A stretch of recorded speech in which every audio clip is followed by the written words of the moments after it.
ದ್ವಾಪರದ ಕೃಷ್ಣ ಸ್ವಾಮಿ. ಕುಶಲವೇ? ಧರ್ಮ ಸ್ವರೂಪ ರಾಮ. ಅದೇನು ದ್ವಾಪರವೆಂದು ವಿಶೇಷವಾಗಿ ಸಂಬೋಧಿಸುತ್ತಿರುವರಲ್ಲ? ಪ್ರೇತ ಹುರುಳಿ ದ್ವಾಪರ ಕಳೆದರೂ ಈಗಲೂ ಜನ ನಿನ್ನನ್ನೇ ಕೊಂಡಾಡುತ್ತಾರೆ. ನೋಡಿದೆವಲ್ಲ, ಅಯೋಧ್ಯೆಯಲ್ಲಿ ನೀವು ನೆಲೆಗೊಂಡಿದ್ದನ್ನು ನಾಡು ಹೇಗೆ ಸಂಭ್ರಮಿಸಿತು. ಅದು ಸಂಭ್ರಮವಲ್ಲ ಕೃಷ್ಣ, ಸಂಭ್ರಮವಲ್ಲ. ದಶಕಗಳ ಕಾಲ ಕಾಯುವಿಕೆಯ ಕಿಚ್ಚು ಒಡೆಯಾಗಿ ಹರಿಯುತ್ತಷ್ಟೇ. ಆದರೆ ನಿನ್ನ ಬದುಕು ವರ್ಣರಂಜಿತ ಕೃಷ್ಣ, ವರ್ಣರಂಜಿತ.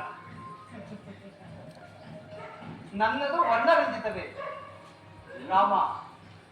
ನೀನು ಶುದ್ಧ ನೀಲಿಯ ಆಗಸದಂತೆ, ನಾನು ಕಪ್ಪು ಮಿಶ್ರಿತ ಮೋಡದಂತೆ.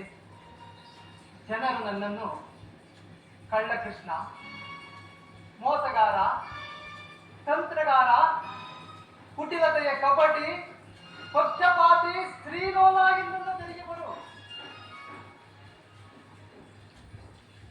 ಕೃಷ್ಣ, ಅದೇಕೆ ಹಾಗೆ ನೊಂದುಕೊಳ್ಳಿ? ಹೇಗೆ ನೊಂದುಕೊಳ್ಳಿ?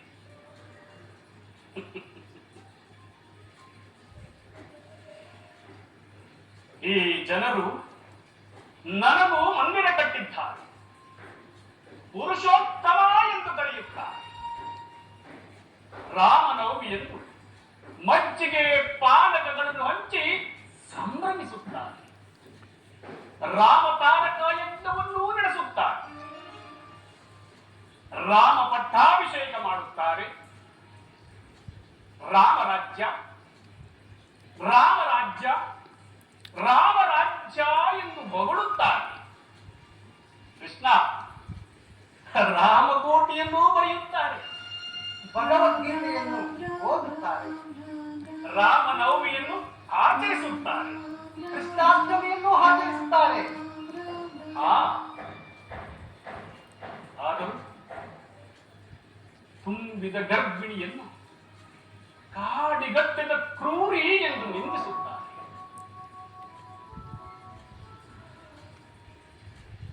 ಸೀತೆಯನ್ನು ಅಗ್ನಿ ಪರೀಕ್ಷೆಗೊಟ್ಟಿದ ನಿರ್ದಯೇ ಎಂದು ಕರೆಯುತ್ತಾರೆ.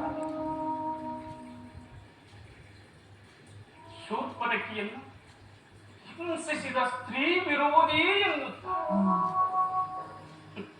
ಅಷ್ಟೇ ವಾಲಿಯನ್ನು ಮರದ ಮರೆಯಲ್ಲಿ ನಿಂತು ಕೊಂದ ಮೋಸಗಾರ ಎನ್ನುತ್ತಾರೆ.